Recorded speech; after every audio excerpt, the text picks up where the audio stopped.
국회 네. 교육위원회에서 활동하시면서 역시 이름에 찬자가 들어가니까 다르시다. 최근에 사학 민주화상을 수상하셨는데 네, 축하드립니다. 어떤 내용입니까?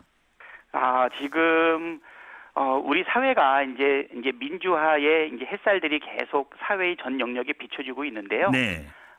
오히려 정치권 쪽에서는 상당한 이제 민주화의 진전이 있었죠. 이제 이 단계가 이제 점점 넓혀가는 관계에 있어서 교육계에도 지금 비추고 있는 것이 아닌가. 아하. 우리나라 그 사학, 특히 대학계 70%가 지금 사학재단으로 이루어져 있는데요. 네. 그동안은 이 사학이 우리 고등교육 발전에 큰 역할을 했던 것은 누구도 부인할 수는 없지만 사실 그 안에 교원 채용이라든가 또 운영이라든가 지배권이라든가 이런 네. 부분에 있어가지고는 불투명하고 비민주적인 요소들이 상당히 많이 있었거든요.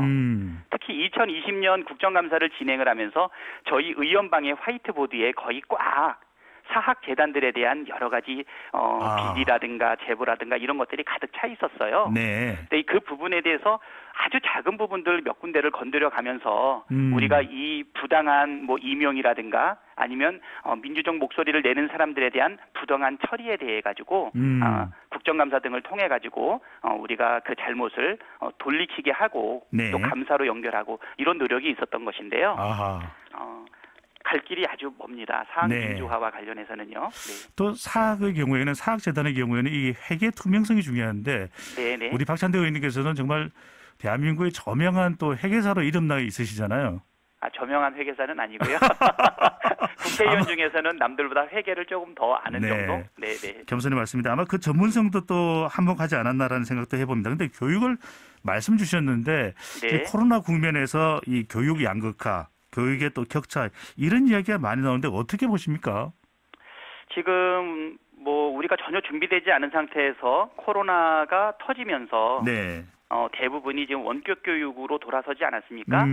그래서 이 원격 교육이 두 가지 문제인데 하나는 원격 교육의 질 문제예요. 네. 늘 대면 수업에 익숙했던 사람들한테 원격 수업이 어느 정도 이 교육의 질적인 면을 만족시키는 거냐 네. 하는 부분과 두 번째로는 불가피한 원격 수업으로 인해서 원래 교육 내에 사실은 격차가 있었는데 네. 그 격차를 더욱더 벌리는 것이 아닌가라고 하는 부분이거든요. 하하. 그래서 원격 교육 그 자체가 문제라기보다는 네. 원격 교육으로 인해서 더 벌어지는 격차에 대해서 사회적 관심을 가져야 된다.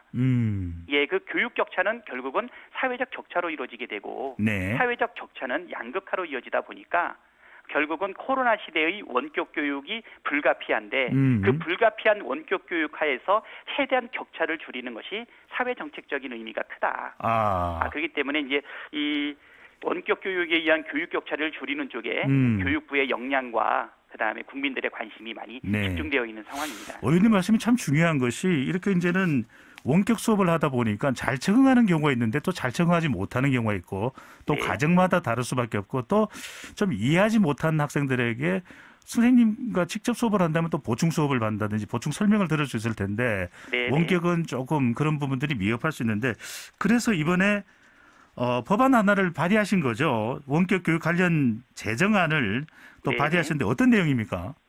예, 이 내용은 결국은 이제 원격 교육 현장 국가적 지원이 꼭 필요하다. 네. 그래서 원격 교육 시스템의 구축이나 운영 그리고 콘텐츠 개발이나 보급에 있어서 국가와 교육청이 지원할 책무를 분명하게 법적으로 규정을 했고요. 네. 그다음에 학교가 원활하게 원격 교육을 운영할 수 있도록 지원 인력을 배치하는 근거도 만들었습니다. 아하. 그리고 아까도 말씀드렸듯이만 불가피한 원격 교육에 대해서 발생하고 있는 학습 격차에 대해서 네. 이 교육기관이 어떤 역할을 하는지 분명하게 지금 명문화를 하고 있거든요. 그리고 또 하나는 이제 우리 스마트 기기를 사용하다 보니까 꼭 교육적 측면이 아니더라도 네. 우리 문해 교육이라고 하죠. 미디어 리터러시가 많이 필요한 것이죠. 미디어를 통한 또 학습.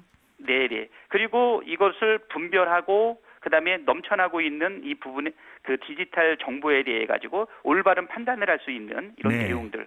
그래서 디지털 미디어를 접하면서 갖고 있는 여러 가지 정보를 제대로 이해하고 비판적으로 수용할 수 있는 관련 교육도 거기다 넣어놓고 있고요. 네. 특히 이제 대학 교육과 관련해 가지고는 원격 교육 관리위원회를 지금 설치해 놨습니다.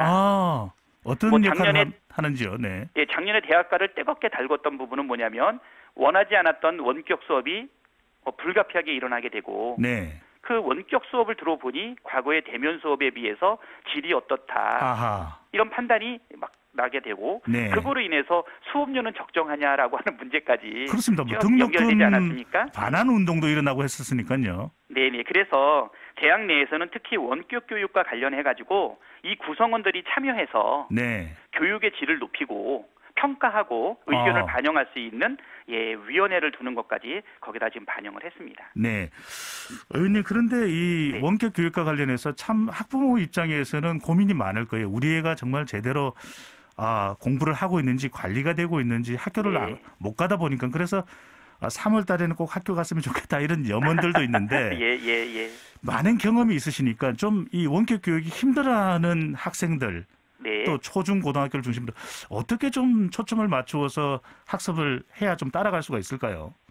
그렇죠. 저 아이들을 이게 돌보기가 어려운 가정들이 사실은 취약 가정들이잖아요. 네. 뭐 맞벌이 가정이라든가 한부모 가정이라든가 다문화 가정이라든가 아니면 생활 수준이 많이 낮아서 네. 기초수급 대상 가정이라든가 이런 부분들에 대해서는 아이들이 스스로 디지털 원격 교육을 따라가기에 상당한 어려움이 있다 보니까 네.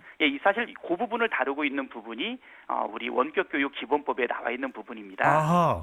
그 부분을 위해서 학교는 분명하게 아이들한테 네.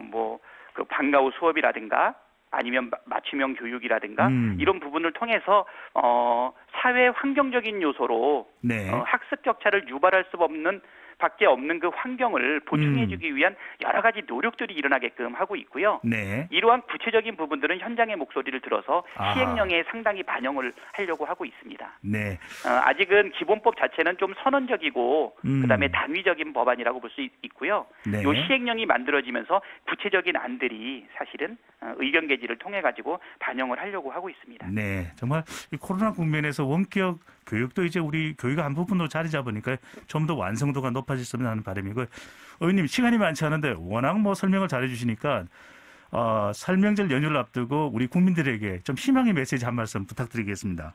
네. 국민 여러분 얼마나 힘드십니까? 저희 의원들은 상대적으로 우리 국민보다 나은 여건 속에 있지만 저희들도 우울하고 우울증에 걸릴 정도로 많이 심각한 상황입니다. 네. 그럼에도 불구하고 우리 OECD 국가들 중에서 코로나에 대한 대응은 세계 최고 수준이고요. 경제적인 부분도 많이 어렵기는 하지만 그래도 잘 선방하고 있는데 이 부분은 바로 위대한 국민들의 역할 때문이 아닌가 네. 그런 생각이 듭니다. 네. 어떤 분이 말씀을 하셨는데요. 대한민국은 고난 공동체다. 고난이 닥칠수록 국난이 닥칠수록 우리가 힘을 모아서 사회적 연대를 통해서 고난을 극복하게 되고요. 극복한 고난은 그 상태로 유지되는 것이 아니라 한 단계 성숙할 수 있는 단계가 있게 되는 것 아니겠습니까? 알겠습니다. 네, 우리 코로나를 통해서 더욱더 우리 대한민국이 한 단계 복지국가로 민주국가로 성숙할 거라고 믿습니다. 귀한 말씀. 국민 여러분 믿습니다. 예, 귀한 말씀 감사드립니다.